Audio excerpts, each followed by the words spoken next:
Hello, my friends. Welcome once again to Spiritism, a closer look. You are on Kardec Radio. This is Luiz Lima broadcasting from Orlando, Florida. We do our program weekly, every Wednesday at 7 p.m. Eastern Time. Tonight, we are going to take a closer look at free will. Very interesting topic. Actually, this is a portion of the Spirits book. There are a set of questions in there. Free will is such a wide subject that we could spend, you know, a very long time talking about it. So, what we are going to do today is we chose a few things related to free will to discuss, bring over here and discuss. It's not going to be a full coverage because we can't do it in 30 minutes. It would require several programs. So I'm sure we're going to come back to the subject in the near future.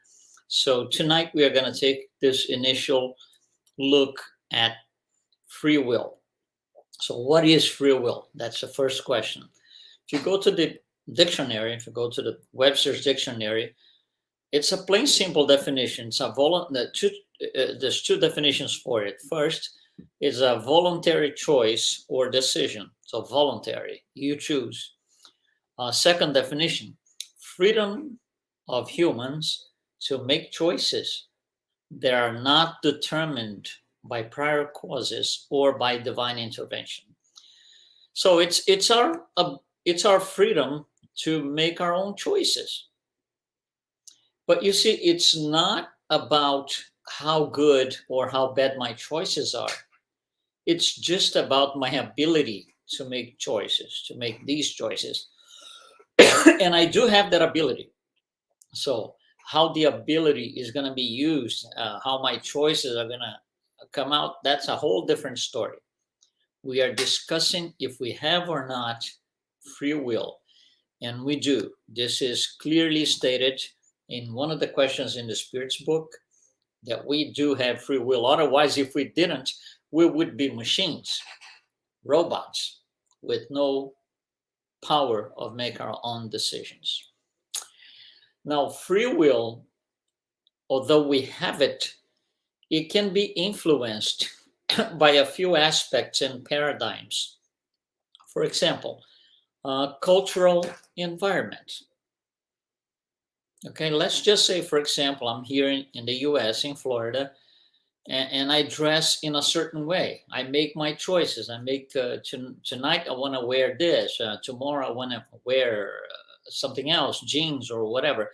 I make my own choices within the US culture. If I travel to another country, I might have to make choices that I wouldn't make if I were here at home. So, for example, if we go to, let's say, Islamic country, for example, they have different cultures. They have different. It's a cultural environment that is not like ours. So, it might trigger us to make different choices. So, I still have free will. I still make my choices, but that can be influenced by the culture I'm inserted in, at least temporarily. Another factor, another aspect, intelligence. Intelligence can influence on free will. For example, in the same situation, very same situation, two people can make two different choices. I want to go left, you want to go right. So one of them, the choices are different, and it could be because one of them might be more intelligent than the other. So the level of intellectual advancement can play a role in how I use my free will. I still have it, but it's about how I make my choices. A third aspect, contingencies, things that are kind of out of control, out of our control, and we have to make decisions usually really fast and sometimes by instinct almost. It affects the way we do free will. And another one, the presence of obsessing spirits or evil spirits, or sometimes called obsessors. They can make us shift our initial choice to something else. And this is very, very, very serious here. Allan Kardec explained to us that the level of obsession that these spirits, they become, we become, or we or those under influence become prey to them. And it can be such a strong, uh, uh, you know, duo, if you will, strong duo, that it can take away the free will of those under the influence of these spirits.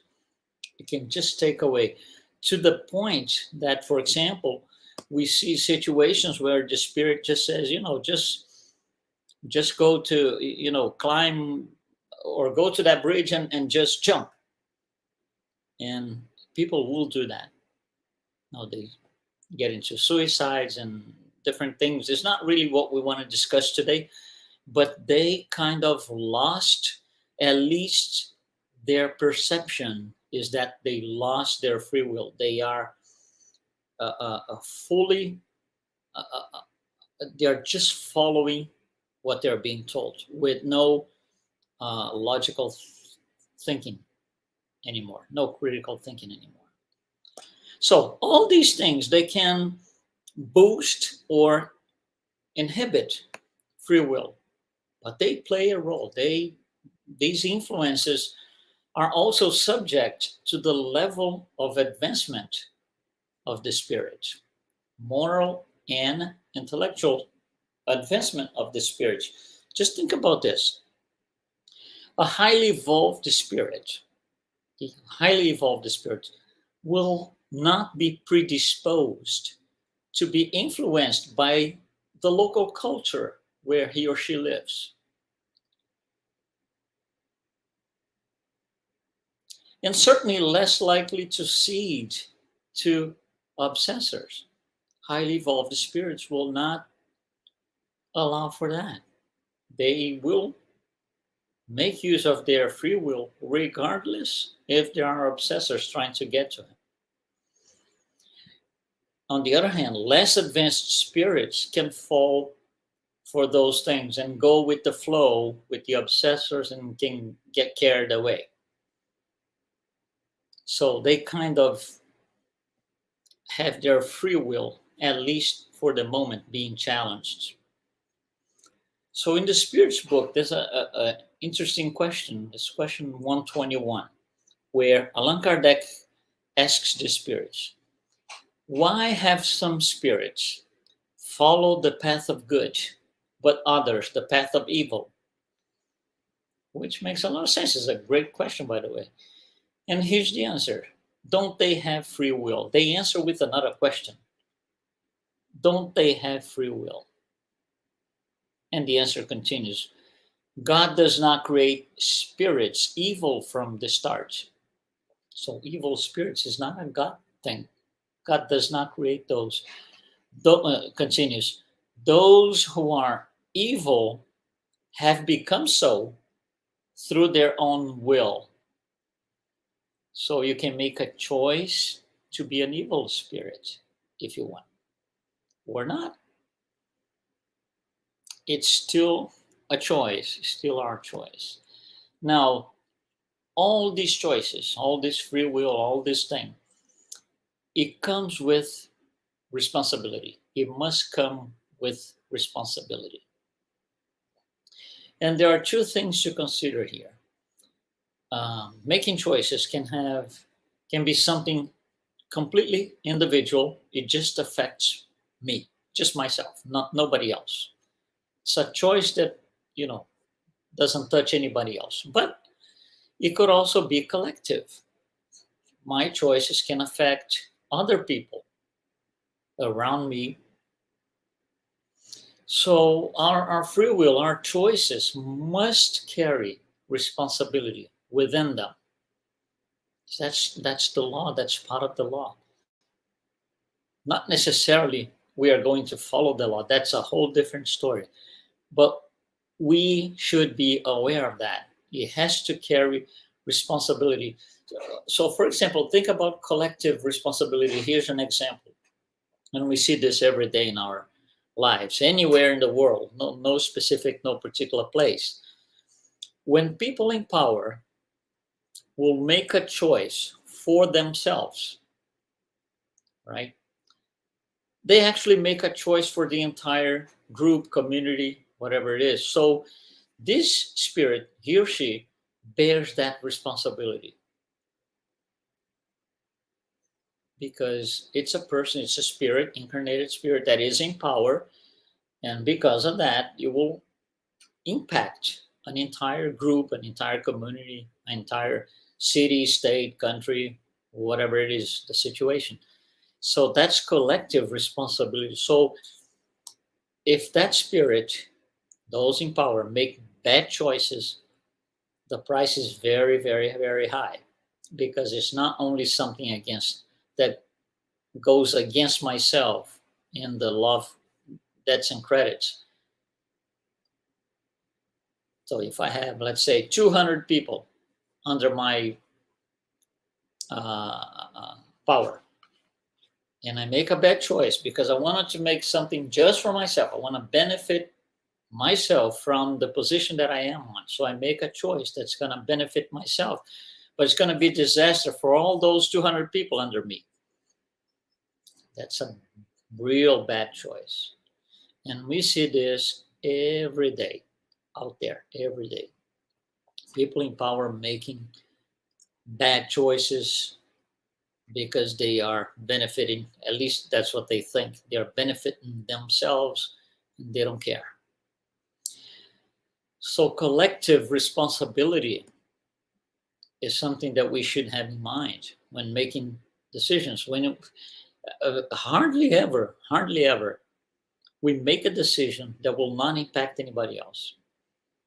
No, our decisions, simple things on our daily lives, will affect the ones living with us, husband, wife, kids, family members, workers, colleagues.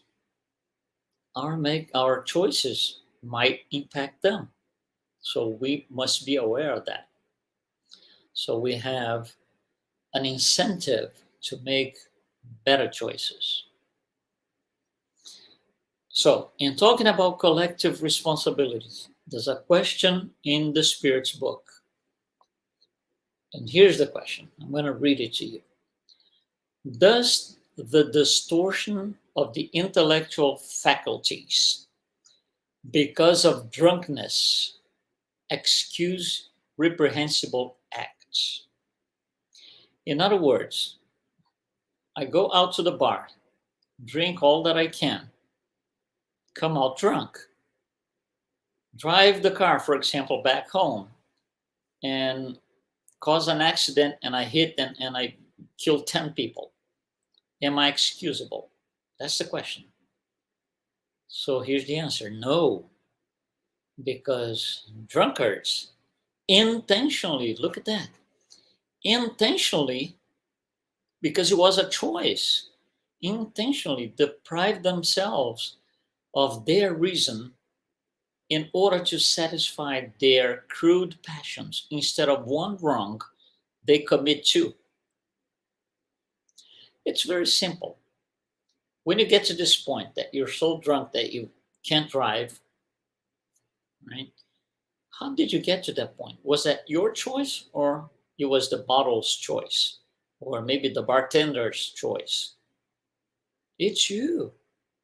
It's the person who drinks.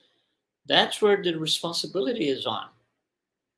Those bear that responsibility. Even worse if they cause an accident and hurt people, kill people. So that's not excusable. By the way, uh, in the coming weeks, I would say maybe 6 or 8 weeks, we are going to have we're going to take a closer look at social drinking under the Spiritist light. Social drinking. So stay tuned. Okay, let me bring you another example here on how free will can impact us negatively. negative in terms of making our own life more complicated. Very simple example. We just want to get a concept. Let's just think that you're going, or let me use myself as a reference. So I'm going to the grocery store to buy some groceries, of course. And there are, let's just assume that there are three ways that I can do this, three paths, three different ways that I can go there, three different streets. So here I go, I'm ready to go out, and I go, well, there are three streets that I can choose that will take me to the grocery store. And then I go like, oh, okay, I'm not gonna take this first road because if I take this road, I have to pass right in front of Joe's house, and I don't like him. We had a huge fight as neighbors in the past, and I really don't like him. I don't want to see him. I'm not taking this path. So this is a no-no. So think about this. Once I eliminated this path, how many are left? How many are left? Answer, 3. Because Joe's house is still there, the street's still there. So there are still 3. For me, I think there are 2. That's not true. There are 3, but my perception tells me there are only 2 now. Out of those 2, I'm thinking, okay, so I got 2, which one I'm gonna choose?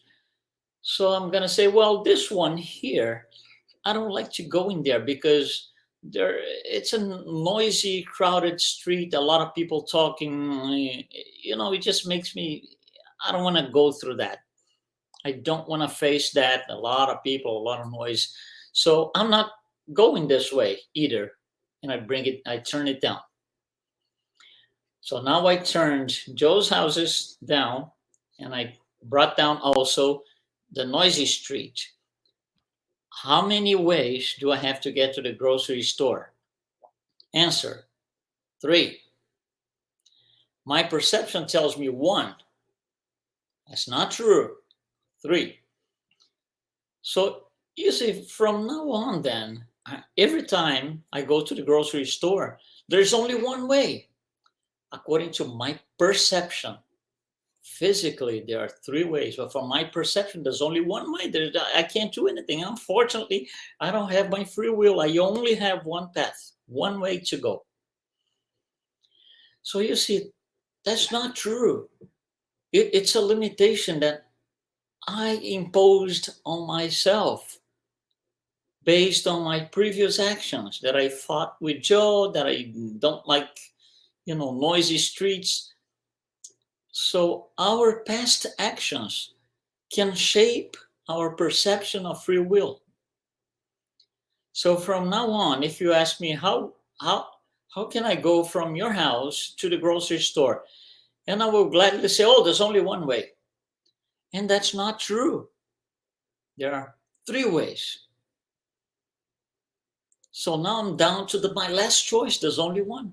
Can you imagine if something happens on that street, something I meet somebody that I don't like? What am I going to do? I never go to the grocery store again. So you see, we impose this, we make this complicated for ourselves. We, as spirits, create our own impairments. Nobody said you cannot use the other 2 streets. No, there's no divine decree that says you are forbidden to take this road. No, there is no such a thing. It's only me. And I keep saying there's only one way to go to the grocery store. Only one way. That's not true. So free will is inversely proportional to the spirit advancement. All of us, we are all created simple and ignorant, bound to perfection. But the path is not preset or predetermined. That's why we have free will. We undermine our choices. Just like in the example that I said, I had 3 paths, but I undermined 2 of them. So also free will is inversely proportional to the level of selfishness. Just like the example I gave you. I can't pass in front of Joe's house. I don't want to see that guy. We had a fight and so and so and so. So I'm not humble enough to go back there, pass through and give him a hey, hi. I don't have to hug him. I don't have to sit down for dinner with him. It's just a little sign, hi, that's all. But no, selfishness speaks higher, so I can't do this. So I'd rather undermine my choices than just say, hi, Joe, how are you? It's almost sad when we see it like that. So free will is inversely proportional to selfishness. So people who are not selfish, the Gandhis and Mother Teresa's and Brazilian medium Chico Xavier, Brazilian speaker and medium Divaldo Franco, all these people, they're happy all the time because they can make a bunch of choices. The more selfish we are angry all the time because we don't see the choices. We are angry all the time. There's only one way to do this. And it might not even be a way or a method that you like. And you have to live with that because you undermined all the other choices. So it gets so complicated that certain people get to this point. There is only one way for me to go on with my life, which is go into a school and perform a mass shooting event. Well, the kids don't have anything to do with this. But for that person, it's the only way. Because that person undermined all the other possibilities because it's so selfish. Same for terrorism. If you ask a terrorist, why did you do this? The answer is, it's the only way. They can't see all the other choices anymore. So these attitudes, these mass shootings, mass destruction, terrorism, all these things, it's their last resource because at this point, free will is gone. It's their last resource. We don't want to get close to this. Not a bit. So what do we need to do? We need to seek the other options and try them. Next time I go to the grocery store, I'm going to go through and see and pass by Joe's house. If Joe is not there, he's not there outside in the garden. If he's there, maybe a sign will do it. And that's all. Nothing bad is going to happen. By the way, something good is going to happen, take place. We will reach our goal of working for our advancement when we obey the law, God's law, which is engraved in our conscience. And that law says no selfishness, which automatically translates into more free will for yourself. Not obeying this law is not working for our advancement. The path towards advancement depends on free will. Like the Spirit says, a short path, it depends on free will. A short path is that of the good, and a long path is that of the evil.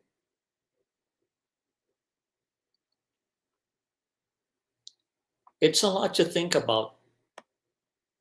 There's a lot of philosophical questions, behind all of this.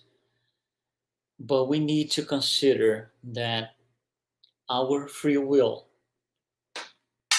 we we assign free will to ourselves with our attitudes, we can have the perception that we have more free will or less free will. Based on what? On how we live our lives. We want to be selfish, we want to be prideful. Okay, that's less free will automatically. Again, it's a choice, and it's all about learning that, number one, we have the ability to make choices. We have free will. Number two, once we have free will, why not make better choices?